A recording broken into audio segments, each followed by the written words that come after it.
Welcome back to Madhu's lifes and ladle. நான் உங்கள் மது. வாங்க இன்றைக்கி ஒரு ஸ்மால் ரெமிடி வீடியோ பார்க்கலாம்.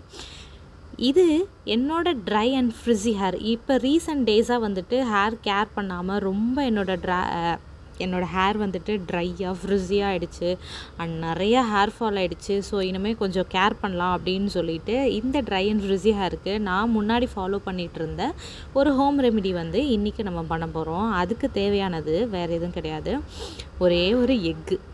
இந்த எக்கில் இருக்க எக் ஒயிட் வந்து அவ்வளோ ஷைனிங் கொடுக்கும் நம்மளோட ஹேருக்கு. தென் கேர்டு இருக்குது இல்லையா, அது வந்து நான் என் ஹாஸ்டலில் நானே ப்ரிப்பேர் பண்ணி வச்சுருந்த கேர்டு, அந்த கேர்டு கொஞ்சம் அண்ட் கோகனட் ஆயில், இந்த 3 ரெமிடி வச்சு இந்த மாதிரி ட்ரையாக ஃப்ரிஸியாக இருக்க ஹேரை கொஞ்சம் பார்க்குற மாதிரி மாற்ற போகிறோம். இதை நம்ம வந்து ரெகுலராக ஃபாலோ பண்ணிட்டு வந்தோன்னா கண்டிப்பாக நமக்கு ஒரு பெஸ்ட்டு ரிசல்ட் கிடைக்கும். அதை நான் ஃபாலோ பண்ணாமல் விட்டதால தான் இப்போ என்னோடய ஹேர் திருப்பி ரொம்ப ட்ரை ஆகிடுச்சு.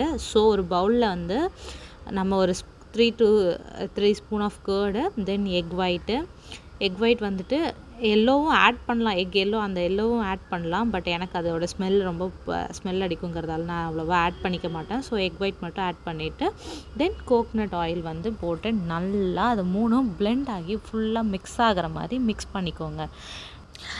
அண்ட் தென் இது வந்து என்னோடய ஹேர் வாஷ் பண்ண ஹேருங்கிறதால நான் ஃபஸ்ட் வந்து ஹேர் ஆயில் வச்சுக்கிறேன்.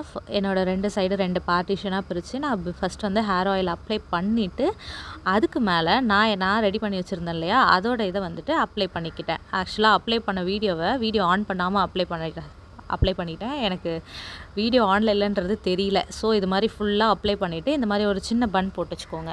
தென் கரெக்டாக 15 மினிட்ஸ், அதுக்கு மேலே வச்சுக்கூடாது. 15 மினிட்ஸ்க்கு அப்புறம் நல்லா ஷாம்பு போட்டு ஹேர் வாஷ் பண்ணிவிட்டு வந்துட்டேன். இப்போ பாருங்கள், கொஞ்சம் எனக்கு டச் பண்ணுறப்போ கொஞ்சம் சாஃப்ட் அண்ட் ஸ்மூத்தாக ஃபீல் ஆகுது. அண்டு நான் வந்துட்டு கோம்ப்லாம் பண்ணதுக்கப்புறம் என்னோடய ஹேர் வந்து கொஞ்சம் ஃப்ரிஸ் கண்ட்ரோல் அண்டு வந்துட்டு அந்த ட்ரைனஸ் இல்லாமல் கொஞ்சம் நல்லா லுக் வந்து நல்லா இருக்குது. ஸோ இதை எவ்ரி வீக் நம்ம ரெகுலராக ஃபாலோ பண்ணோன்னா கண்டிப்பாக ஹேர் வந்து ரொம்ப ஷைனிங்காக இருக்கும். நான் ரெகுலராக ஃபாலோ பண்ணுற மாதிரி வீடியோ போடுறேன். மறக்காமல் என்னோடய சேனலை சப்ஸ்கிரைப் பண்ணிவிட்டு பாருங்கள். பாய்.